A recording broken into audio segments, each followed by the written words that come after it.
Hello learners and welcome to my channel. आज की video है द अवेकनिंग के बारे में and this is a novel by Kate Chopin.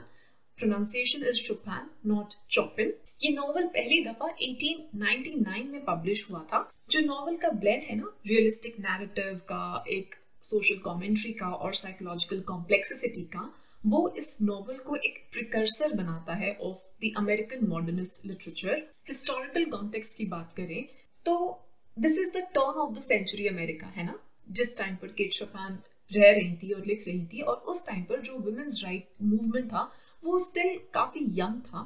तो लुइसियाना में, जो कि एक प्रीडोमिनेंटली कैथोलिक और कंजर्वेटिव स्टेट थी, वहां पर जो एक औरत थी उसको उसके हस्बैंड की लीगल प्रॉपर्टी माना जाता था, और जो डिवोर्स था that was like unheard of, practically unheard of. जो औरतें थी, स्पेशली जो अपर क्लास औरतें थी, उनको वो जो विक्टोरियन आइडल्स थे ना फेमिनिटी और मदरहुड के, they had to conform to that, which is like औरतों से ये एक्सपेक्टेड था that they will be delicate and passive and एक सेंट की तरह, and they were meant to find fulfilment कहाँ पर? बच्चों को बड़ा करने में और घर के जो काम होते हैं उनको करने में। तो जो ये नॉवल है ना, वो क्वेश्चन करता है the foundations of this fading social order.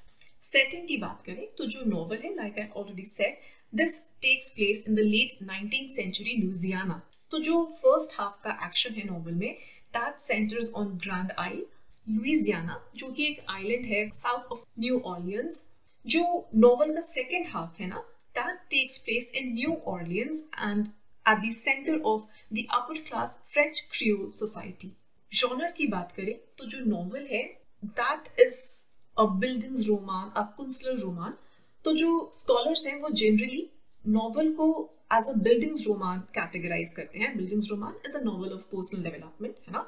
Although जो बिल्डिंग्स रोमान वाले वर्क्स होते हैं वो एक चाइल्ड की या एक टीनेजर की मैच्योरेशन को फॉलो करते हैं, और यहाँ पर जो एडना है, she is technically an adult, लेकिन जो एडना है ना, उसको अपनी खुद की कोई एक अंडरस्टैंडिंग नहीं है as an autonomous person. In that sense, no, she is trapped in a kind of extended childhood. जो नॉवल है वो एडना को फॉलो करता है, जैसे वो अवेयर होती है अपने खुद के बारे में एज एन इंडिविजुअल पर्सन, जिसके डिजायर्स हैं, एम्बिशंस हैं, पैशंस हैं। जैसे जैसे वो अपनी खुद की एक आइडेंटिटी बनाने लगती है, Edna turns to artistic pursuits ताकि वो खुद को एक्सप्रेस कर सके।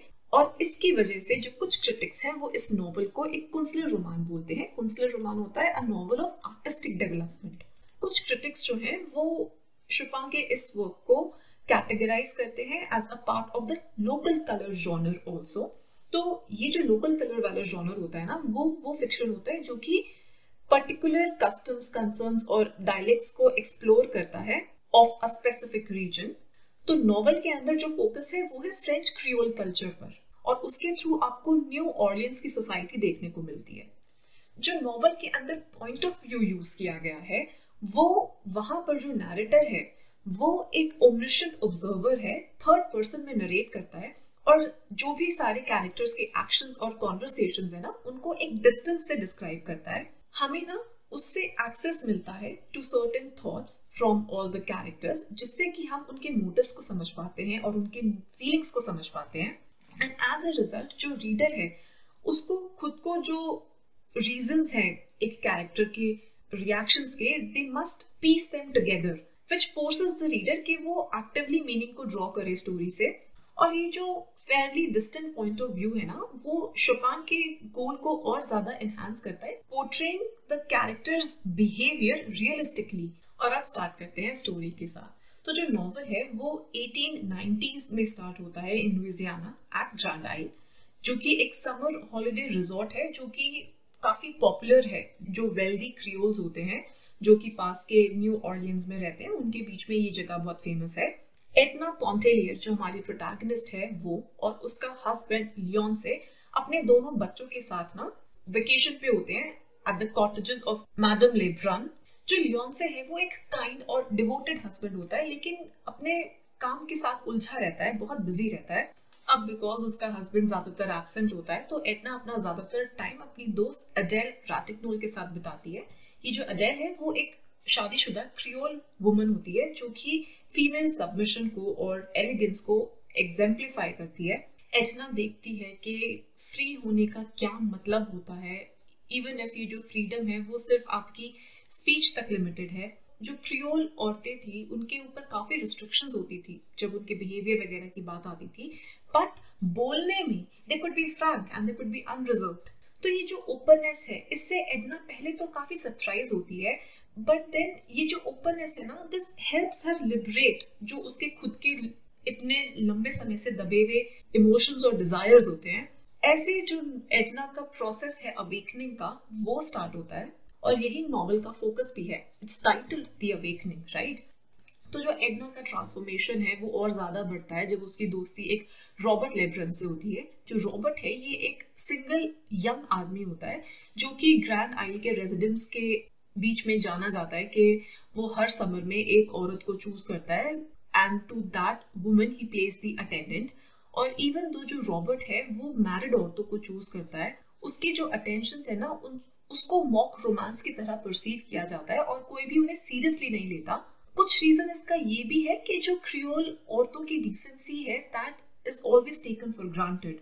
तो इस समर में जो रॉबर्ट की अटेंशन होती है वो एडना की तरफ होती है, वो अपने आप को एडना को डिवोट करता है और दोनों जने काफी अपने दिन सनबेदिंग करते हुए गुजारते हैं और शोर के पास बातें करते हुए बिताते हैं। जैसे जैसे जो समर है वो प्रोग्रेस होती है, जो रॉबर्ट की अटेंशन होती है ना वो एडना के अंदर चेंजेस लाना शुरू करती है। वो दोबारा से पेंट करना स्टार्ट करती है जैसे वो अपने यूथ में करती होती थी। और फाइनली वो जो उसका डर होता है पानी में जाने का अकेले, उसको भी वो ओवरकम करती है और वो स्विमिंग करना सीख लेती है। तो एक रात को after she swims alone for the first time, Edna जो है ना अपनी खुद की इंडिपेंडेंस और सेक्सुअलिटी के बारे में अवेयर होती है और वो अपने हस्बैंड की अथॉरिटी को जो कि उसके ऊपर है उसको क्वेश्चन करना शुरू करती है और अपने खुद के जो डिजायर्स और इमोशंस है उनको समझना स्टार्ट करती है। ऑल्दो जो रॉबर्ट और एडना है वो कभी भी अपने फीलिंग्स के बारे में ओपनली बात नहीं करते, पर दोनों जो है दे आर अवेयर कि जो उनके बीच में ये बढ़ती हुई नजदीकियां हैं, इंटीमेसी है, they are aware of that. और जो रॉबर्ट है ना वो देखता है कि जो मेरा एडना के प्रति बढ़ता हुआ अफेक्शन है उसकी वजह से वो उसको रिकॉग्नाइज करता है और दैट इज व्हाई वो ग्रैंड आइल छोड़कर चला जाता है बहुत जल्दी मेक्सिको के लिए। सबको वो ये बोलता है that you know I am leaving to seek my fortune, पर वो किस लिए जा रहा है कि जो उसका ये प्यार है एडना के लिए दैट इज फॉरबिडन, ताकि वो उसको भूल सके। अब जो समर है वो खत्म होती है और जो पॉन्टेलियर फैमिली है वो वापस न्यू ऑर्लियंस आती है, जहां पर ये साफ हो जाता है कि जो एडना है ना वो वही पुरानी वाली एडना नहीं है अब। And how has she changed that she know longer seize her identity, कि वो अब सिर्फ एक बीवी और एक मदर नहीं है ना। एंड इंस्टेड वो जो उसकी ये new found sense of self है ना, she continues to foster that. Foster माने कि उसको एनकरेज करती है वो अपनी पेंटिंग की जो उसका शौक था उसको और परस्यू करती है और जो भी उसकी सारी सोशल रिस्पॉन्सिबिलिटीज होती है उनको निग्लेक्ट करती है। जो लियोन्स है वो वरिड है कि जो उसकी बीवी में ये बदलाव आ रहे हैं, he is worried about that, और वो ये सोचता है कि इन सब चीजों का जो कारण है वो कोई मेंटल इलनेस है। तो इसलिए वो जो उनका फैमिली फिजिशियन होता है डॉक्टर मैंडलेट, उसके पास जाता है हेल्प के लिए। तो जो डॉक्टर मैंडलेट होता है ना, he is a wise and an insightful man. वो सीधा ये सस्पेक्ट करता है कि जो एडना में ये ट्रांसफॉर्मेशंस आए हैं, बदलाव आए हैं, वो शायद किसी अफेयर की वजह से आए हैं, पर वो ये ऑब्जर्वेशन लियोन्स के साथ शेयर नहीं करता। इंस्टेड वो लियोन्से को एडवाइस करता है कि एडना को अकेले छोड़ दो और जो भी वो करना चाहती है उसको करने दो, और जो ये उसका ऑड बिहेवियर है ना वो चला जाएगा। तो लियोन्से डॉक्टर की एडवाइस को फॉलो करता है और एडना को घर पर रुकने के लिए अलाउ कर देता है जब वो बिजनेस पे बाहर जाता है। अब जैसे ही उसका हस्बैंड लियोन्से चला जाता है तो एडना की जो मदर इन लॉ होती है वो उसके दोनों बच्चों को अपने साथ ले जाती है उनके साथ टाइम बिताने के लिए इन द कंट्री साइड। अब सारे उसके परिवार वाले चले गए, बच्चे भी चला गया, पति भी चला गया, तो जो एडना है वो उसकी जो पुरानी लाइफस्टाइल होती है बिल्कुल उसको कम्प्लीटली अबैंडन कर देती है। वो डिसाइड करती है कि वो एक छोटे घर में जाकर अब रहेगी और वो ये डिक्लेयर करती है दैट मैं किसी के भी पोजेशन नहीं बनना चाहती। अब Edna she still longs for Robert, but then उसका अफेयर स्टार्ट हो जाता है एल्सी एरोबिन के साथ, और ये जो एल्सी एरोबिन है वो टाउन का वुमनाइजर होता है। इस एल्सी के प्रति ना जो एडना की जो ये इंक्रीजिंग सेंसुअलिटी होती है that is directed towards this LC. इसके साथ उसको कोई भी इमोशनल अटैचमेंट नहीं है एडना को, and she is the one जो कंट्रोल मेंटेन करके रखती है throughout their affair. Edna की दोस्ती अडेल और मैडमोइसेल रेस के साथ दैट कंटिन्यूज, एंड ये जो अडेल है she is now pregnant, and this mademoiselle Reisz ये एक इंडिपेंडेंट पियानिस्ट होती है, she is a free spirited woman. Edna regularly mademoiselle को विजिट करती है, तो उनकी एक विजिट के दौरान ये जो पियानिस्ट होती है ना मैडमोइसेल रेस, वो एडना को वार्न करती है कि एक आर्टिस्ट को ना सैक्रिफाइसेस देने पड़ते हैं। मैडमोइसेल का अच्छा दोस्त रॉबर्ट भी होता है और उसके साथ उसकी रेगुलरली बात भी होती है। तो ये जो मैडमोइसेल रेस है वो एडना को लेटर्स दिखाती है रॉबर्ट के, जहाँ पर उसने रॉबर्ट ने बात करी होती है उसके प्यार के लिए, एडना के लिए जो उसका प्यार है उसके बारे में। जो एडना की दोस्ती है मैडमोइसेल रेस के साथ, that continues her process of awakening, because जो मैडमोइसेल रेस है she is a self sufficient woman जिसने अपने आप को डेडिकेट किया है सिर्फ उसकी आर्ट के लिए, and she serves as a role model Edna के लिए। तो ऐसे ही एक दफा एडना मैडमोइसेल रेस को विजिट कर रही होती है और एक्सीडेंटली उसकी मुलाकात वहां पर रॉबर्ट से होती है। तो उसको दुख होता है कि तुम डायरेक्टली मुझसे मिलने नहीं आए, जैसे तुम मेक्सिको से आए, you did not come to meet me. Although जो रॉबर्ट है वो अपना डिस्टेंस मेंटेन करने की कोशिश करता है एडना से, बट फाइनली वो अपने प्यार का इजहार करता है। जब एडना उसको किस करती है ना, तो ही admits his love for her, but वो उसको याद दिलाता है कि हम दोनों साथ में नहीं रह सकते बिकॉज तुम्हारी शादी किसी और से होगी, तुम किसी और की बीवी हो। एडना उसको एक्सप्लेन करने की कोशिश करती है कि मेरे पति का अब मेरे ऊपर कोई राइट नहीं है, एंड बिकॉज मैं एक इंडिपेंडेंट औरत हूँ, मैं जिसके साथ चाहे उसके साथ रह सकती हूँ। रॉबर्ट कहता है कि मैं जो ये मॉरल और सोशल बाउंड्रीज हैं इनको ट्रेसपास, इनको क्रॉस नहीं कर सकता, एंड वो एडना के साथ एक अडल्ट्रस अफेयर में आना नहीं चाहता, even though she is the one जिससे वो प्यार करता है। अब इससे पहले दोनों अपना प्यार और ज्यादा एक्सप्रेस कर पाए, कंप्लीटली एक्सप्रेस कर पाए एक दूसरे के लिए, एडना को बुला लिया जाता है बिकॉज अडेल का जो लेबर पेन है वो स्टार्ट हो जाता है, और जाने से पहले एडना रॉबर्ट को बोलती है मेरे लिए इंतजार करना। अब अडेल जो होती है she is in child birth और she is in pain, but still वो एडना को कहती है कि सोचो कि तुम्हारा जो ये एक्शंस है उसका तुम्हारे बच्चों पर क्या असर होगा। तो एडना ये रियलाइज करती है कि जो उसके बच्चे हैं और जो उनकी रेप्यूटेशन है वो बहुत ज्यादा हर्ट होंगे अगर वो अपनी फैमिली को छोड़कर चली जाती है किसी और आदमी के लिए।